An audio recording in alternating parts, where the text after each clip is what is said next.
Bonjour, c'est Claudie des Énergies C'est la vie. Dans ce podcast, je vais vous parler de l'aura. Les êtres de l'univers, quels qu'ils soient, émettent tous de l'énergie. De nombreux scientifiques sont d'accord sur ce point. Les physiciens quantiques dont le domaine de compétence touche cette question d'énergie admettent la thèse. En ayant recours à des technologies avancées sur la bioélectricité, l'émission énergétique de toute chose est prouvée. L'aura de l'homme reflète les énergies émises par le corps humain. Il s'agit d'un champ énergétique autour de l'être. Un individu est celui qui est à cause de ces énergies qui l'entourent. Le style de vie et l'environnement extérieur affectent celle-ci. Ce champ d'énergie indique l'état émotionnel ainsi que l'activité mentale. L'aura représente le caractère de l'homme. Elle est aussi le reflet de la santé et des maladies. L'aura permet de détecter votre état sous différents angles. Une maladie qui commence à prendre de la place dans l'organisme peut être repérée par l'aura bien avant l'apparition des symptômes. Formée de couleurs variées, l'aura prend un aspect ovoïde. C'est une enveloppe énergétique entourant le corps de l'homme. Plusieurs couches constituent l'aura humaine.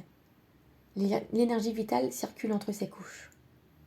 Le corps de l'individu est en interaction avec chaque couche. Les chakras permettent le processus. Chez l'être humain, 7 corps émettent des énergies. Vous le comprendrez mieux en pensant aux poupées russes.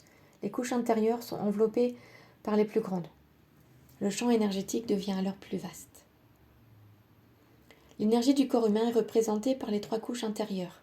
La 4e strate indique le corps astral. Les énergies émises par l'esprit sont comprises à travers les 3 couches extérieures. Là, je vais vous parler de ce que représente chaque couche de l'aura. Divers corps sont reflétés par les couches de l'aura. Celle-ci donc indique l'état de la personne en considérant tous les angles. Donc d'abord, il y a le corps éthérique. Il s'agit du reflet du corps physique que nous connaissons tous. Notre énergie vitale se charge sur ce corps. Sa densification permet de former la substance. Le corps éthérique est représenté par les couches intérieures de l'aura. Le corps émotionnel constitue ensuite notre être. Il s'agit de la 2e enveloppe d'énergie de l'homme. Associé aux émotions, ce corps reflète les sentiments que la personne éprouve. Ensuite, nous avons le corps mental, en 3e enveloppe. Vous y trouvez le raisonnement de l'esprit, l'inné ainsi que l'acquis se trouve dans ce corps. Siège de l'imagination et de la pensée, cette partie sert de transition entre l'esprit et le matériel. Avez-vous déjà entendu parler du corps astral ? Il prend une forme quelconque et échappe à la loi de la pesanteur. Ce corps a la capacité de traverser les compositions solides. C'est la 4e couche qui le représente. Ensuite, vous trouvez le corps causal, qui fait partie de notre être. Toutes les causes des événements passés sont portées à ce corps. Ce dernier garde également l'empreinte des effets du passé. On parle alors ici de karma. Ensuite, nous avons le corps spirituel, qui est représenté par la 6e couche. Il nous rend conscients du lien avec les autres êtres. Le fait d'être connecté avec ce qui existe accorde une sensation de lumière. Vous pouvez sentir de l'amour grâce à la connexion établie. Le corps divin, la 7e couche. Elle se trouve à l'extérieur avec de grandes ondes. Avec ce corps, l'homme sent l'unité avec le tout. Alors, les couleurs de l'aura, quelles sont leurs significations ? L'aura se met en couleur cohérente à notre état. Elle change alors de teinte suivant l'humeur et la santé de la personne. Alors, le rouge. Le rouge a énormément de nuances. Cette couleur peut être positive. Clair, le rouge marque l'énergie ainsi que la vitalité.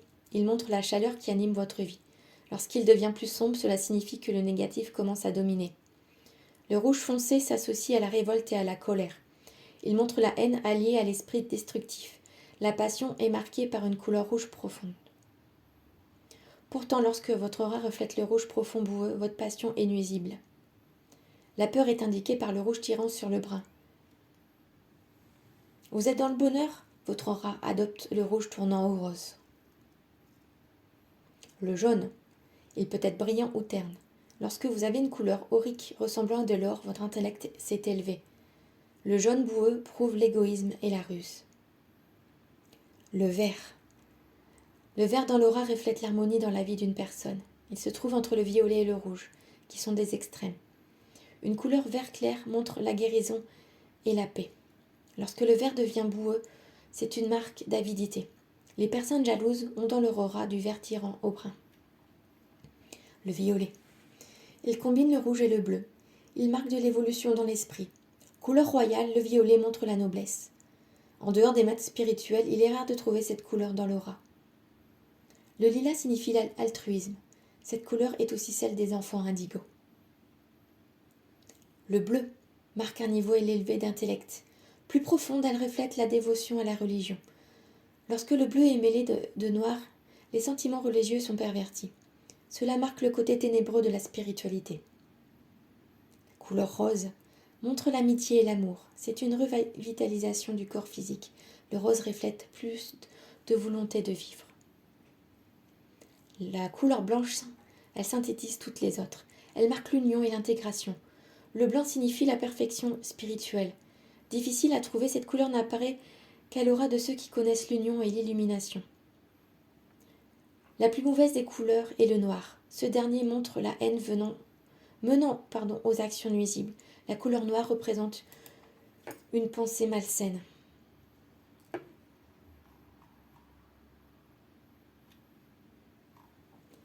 Voici pour ce qui était de l'aura. Je vous souhaite une belle journée et je vous dis à bientôt.